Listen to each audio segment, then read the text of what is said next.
Hi, I'm here with Wendy Bartlett, author most recently of Cellini's Revenge. And Wendy, who is your friend? This is Timmy, as in Tiny Tim, and he's tired of me being on Zoom, so he insists on being on my lap. Well, since he's sort of the star of your He is picture on your book, that makes perfect sense. there. All right, so I was looking at your book, Cellini's Revenge, and I was looking at your background on Amazon, and I saw that you started out as a teacher and started out writing children's books. So I'm curious, what got you from teacher to writer of children's books to writer of historical slash contemporary mystery? Well, as most artists, I have many different skills, and they come together quite nicely in books. And I also went to Ruth Schwartz and said, I have a whole bunch of books that need to be published and I don't know what to do. I was a little depressed at the time because, like, when you have a bunch of books and they're not published and you're not getting any younger, and I said, I think I need a therapist. So she told me how much she charged, and I said, well, that's even cheaper than a therapist. Let's do it. And she said, why don't we start with your children's books? Which I had four, And then after I had already written the other Cellini's Revenge 1 and Broad Reach and so on. And so off we went. And so we've got 7 books published now. And so there's Cellini's Revenge 1, book 2, and book 3. Book 3 is coming out in February or so. So And you've always been writing, I've but always not thinking about publishing. Did you share your children's stories with your Actually, I students? did think about publishing many years ago. I don't know, 2008 or something. I won a prize at the San Francisco Writers Conference. And part of that was a publishing contract with iUniverse. And I never made a penny. I mean, we did it. It was like great, but I never knew anything about marketing, or if I read it, it didn't make any sense. I didn't want to do it. And so 10 years later, we got it out of iUniverse, which was scary, and into my publishing company, which is called KensingtonHillBooks.com. And off we went. So that was very exciting. And then book 2, I was shocked to find that I was printing it out 8 years ago. I thought it was like maybe a couple of years, but these books, they take a long time. So 8 years ago, I first printed out book 2 and been working on it pretty much ever since. And I'm learning marketing, which is huge. Of course, everybody knows it's huge. You've got to do it. And I lost a bunch of money on Facebook ads when I didn't know what I was doing. A bunch, like 1,500. I think that's what everyone does, right? But let's go back to Okay. the book, because I really like historical mystery. I like curses. Ah, I am kind of interested, I would say, as a child of the 60s, in the women's movement. So tell me how it is that you came to write a book that combined yeah. history, mystery, and the women's movement. Well, the first book is about the heroine is 65, and she actually was going to be 85, but I had her climbing over certain things, and she wasn't going to be able to do that at 85. So we switched down to 65, and then that's the first book. In the second book and the third book, the hero is Peter, who comes into the first book, and it's later in the period of history that I'm dealing with. There's 2 periods of history. There's Cellini, and then there's before 2000.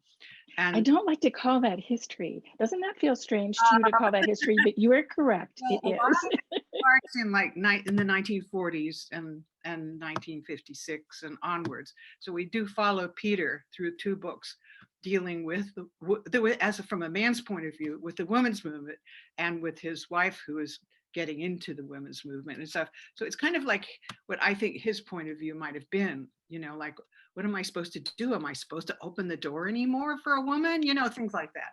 So I had a lot of fun with that. If you have more questions. Okay, so I do like history. I'm not familiar with the history that you have. Did you know it beforehand? Oh, Were good. you already familiar, or did you have to study it up? Yeah, my degree was in that useless degree called art history. Who knew Oh, it would produce 3 novels?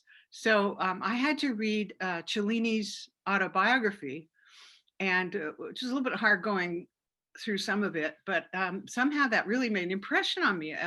All the things I studied in art history, and so somehow that surfaced as it does in writers. It just came into my head and out through my pen. I write with a pen, and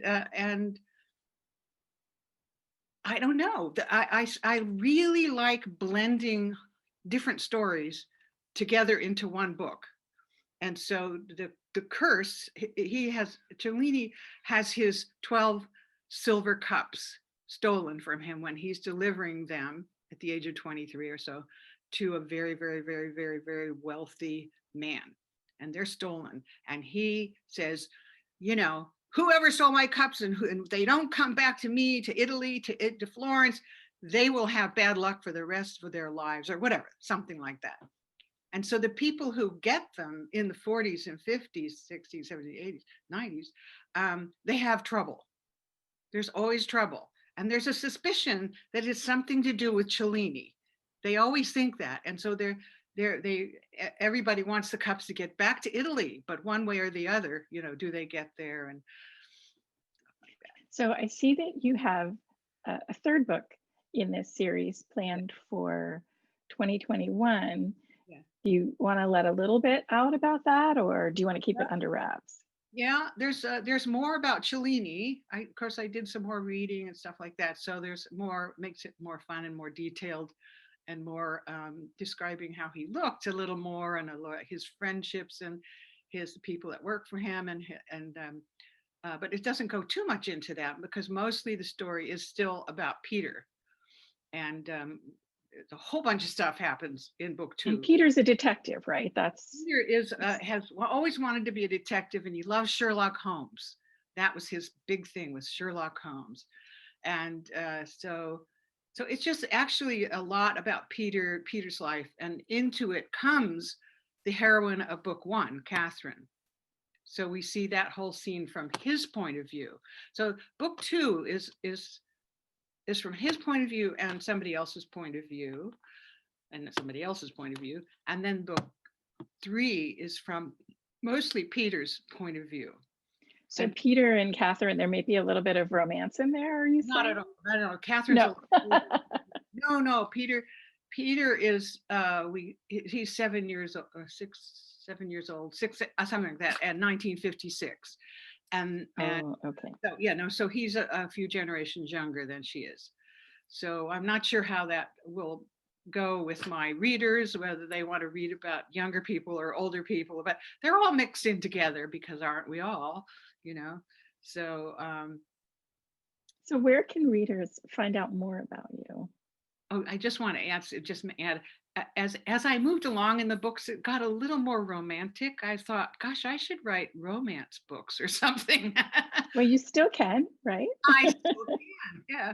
Anyway, so you can find me at wendybartlett.com.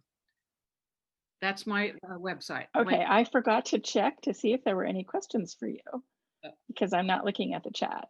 Let me check and see if we have some questions for you. You can also see me on Amazon, of course, and you can buy me at any bookstore. And you have paperbacks that are also available from the indie. This one does very, very well in both England and America. Thank God. Who knew? Because they like to buy the paperback. They don't want to buy an ebook for their kids. They want to buy a paperback, and paperbacks make more money, Well, that makes sense. So your children's books, I assume, since you're a teacher, you probably know exactly how to keep children hooked. That's just one. There are other ones. Well, hooked is a bad word for children, but keep Yeah, children interested. this Oh, is okay. So Marilyn wants to know, who was Cellini and when did he live? right. Thank Cellini you, Marilyn. was born in 1500. So he overlapped with Michelangelo and Francis the First, and I'm forgetting somebody else. Oh, I think it's Henry VIII. I think so. And so so basically the story for him starts when he's quite young, so early 1500s. Yeah, In which country is that? Is that Italy? in Italy. Yeah, he's Italian. Cellini, Benvenuto Cellini was a very Okay, so go rambunctious, ahead. rambunctious silversmith in Italy. Sword That fights. sounds interesting. But Ruth wants me to make sure that everyone knows that the illustrations on the covers of your children's books Oh, are your original illustrations. not only that, but I also illustrated Broad Reach, which was the first novel that I published and wrote.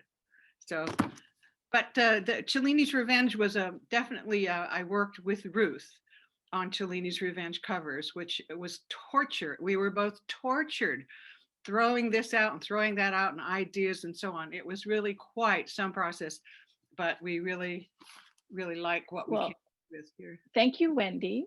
And thank you, Timmy, that's right, for little Timmy. Timmy for being very patient. He did not even bark once. Oh, not at all. He's the nicest, happiest dog in the whole wide world. And you can find Wendy on Amazon and everywhere. At wendybartlett.com.